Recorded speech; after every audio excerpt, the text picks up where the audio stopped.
All right, let's talk about Sam Darnold of the Minnesota Vikings here, who, was not his best day this season, is totally fair to say. I thought that he actually, kind of the story was how the offense really struggled in the second half, but I thought that he actually did a lot of nice stuff in the first, quarter and the beginning part of this game. So I am going to talk about, what they did well to get themselves the 17-point lead in the first place. Also, then we'll get into kind of what went wrong and why the Jets were able to ultimately nearly come back, but also why and finally why the Vikings were able to do just enough to get the victory. So yeah, let's just get into it. Before I do, though, I will mention I do have a movie channel. If you like watching movies, check that out. The link is in the description below. Jackson Kruger Movies is the name. But yeah, now let's just get into it.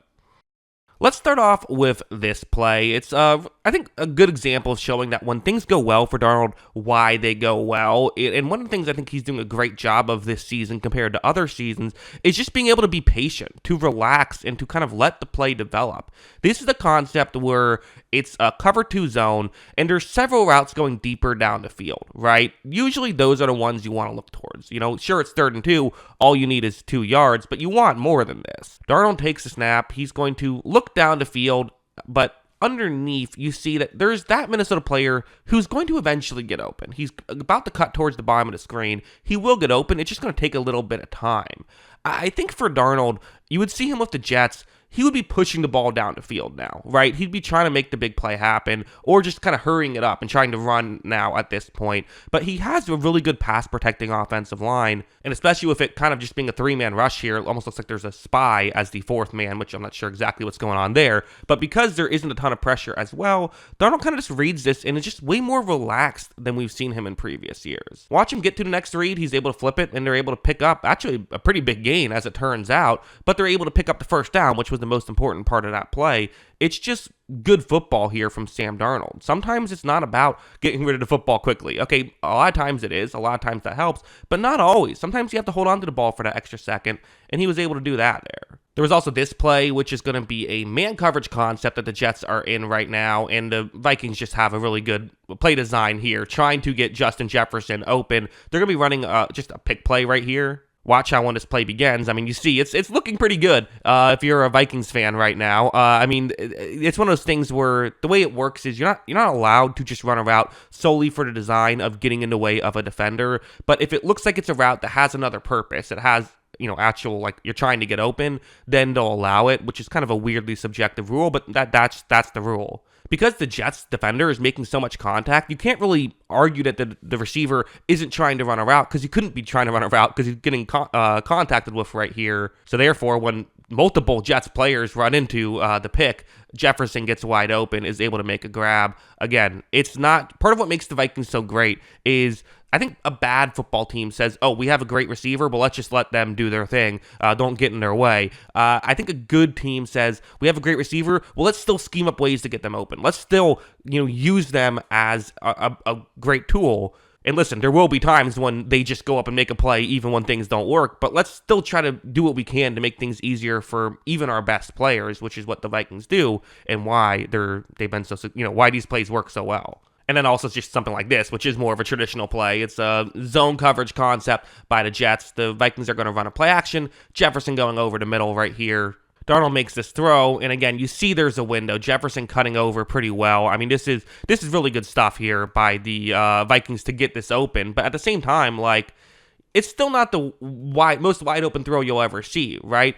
Darnold does a great job of timing this already, but also, I mean, watch just this really accurate throw by Darnold. I mean, that's great stuff. And if he can do that, I mean, that's how the Vikings won their first 4 games, right? Is being able to do this kind of thing consistently. Although this Jets defense really came on strong. They gave up a few kind of nice drives early on, but they had a real good stretch here where it seemed like Minnesota was getting nothing going. And part of it was just defense and just good secondary, right? One thing Kyle brought up in the podcast was that, like, okay, Justin Jefferson's been awesome to start this season, but going up against a better secondary than some of these other teams have. And he's still going to be able to get some catches, get some yards, all of that stuff. But could the Jets maybe limit him? And at times they did.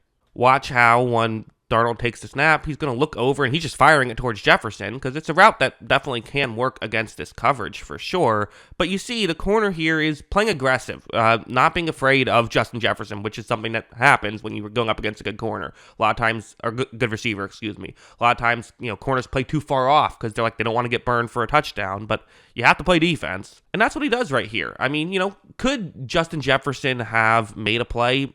Maybe, but listen, I think DJ Reed, that's the corner, did a really good job of making that play as difficult as possible. That would have had to have been a great throw and catch and still wouldn't have gone for a first down. It would have had to be 3rd and 1. So that's really good stuff. And then this play as well was kind of a really good example of, what was going wrong. So it's a 3rd down and 8 for the Vikings. First, you see Sam Darnold takes the snap. He's going to look down the field and just doesn't love what he sees. Again, we can't see the whole field here, but, nothing's really working. And at a certain point, pressure is going to come. So Darnold gets around his pressure. I thought there might have been a hold there, but I guess they considered it light enough that they decided not to call it. So, okay, fine. Darnold's now outside the pocket, and a lot of times these plays are really deadly because if you're not able to, cover for 10 seconds, which most teams aren't, then you're in trouble. This is around 8 seconds into the play.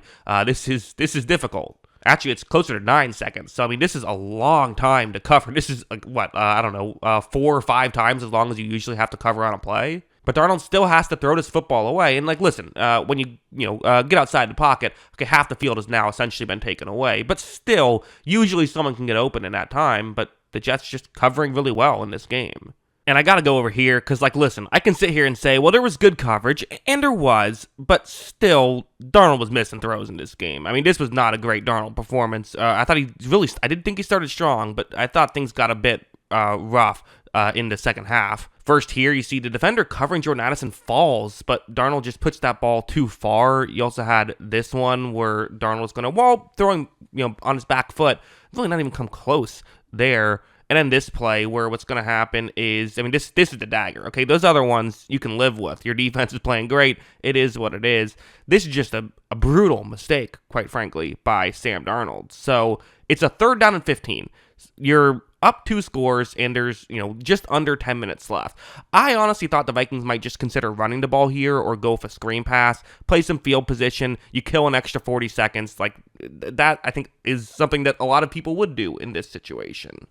But the thing is, you don't want to take your best player out of the play. And Justin Jefferson running a deep shot, they want to trust Sam Darnold to not make a mistake here. Which, okay, if you have a star quarterback or even just a good quarterback on your team, you kind of do trust the quarterback, right? Don't push this ball down the field unless it's open. If you have a window, take it.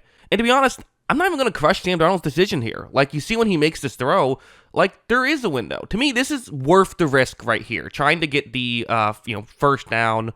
But this throw is just off. That's really the best way I can describe it. It was a really good defensive play, too. That wasn't an easy catch to get that interception right there. So, I don't really hate the decision by Darnold. I really don't. But, man, that's a brutal miss right there as it gives the Jets not just the ball back, and not just, stops the clock, gives them good field position on top of it. The Jets went on to score a touchdown on the next drive, only took a few minutes off the clock, and now it's a game again when you were in great shape. Just a bad mistake. But then on the next drive, so again, the Jets get this big touchdown, but the Vikings aren't wanting to just, roll over and die. And I think this play is kind of a good example of why I'm not going to crush Sam Darnold for that decision on that throw, even if, you got to be able to make the throw. Because, again, it's a situation where you're up 3, there's 4 minutes left. You could say, let's play this a little bit cautious here. Let's not try to push anything on a 2nd and 13. Darnold does make the throw here, though, runs the play action. They weren't quite able to get into the end zone on this drive or kill the entirety of the clock, but this did help them at least get in field goal range, make it easier on their defense on the ensuing drive. So, this stuff definitely is good. So listen, to say this was a perfect day from Sam Darnold would just be a lie. He had some issues in this, and he did get injured at a certain point, went right back in, only missed a play, but you still have to wonder, did that affect him at all? Still, no excuses, gotta make some better plays, but he was able to make just enough, right? You definitely want to see a stronger performance from him in future weeks, but hey, 5-0 is still 5-0. That's what I think. What do you think? Let me know in the comments below. Always love hearing from you, and of course, as always, thanks for watching.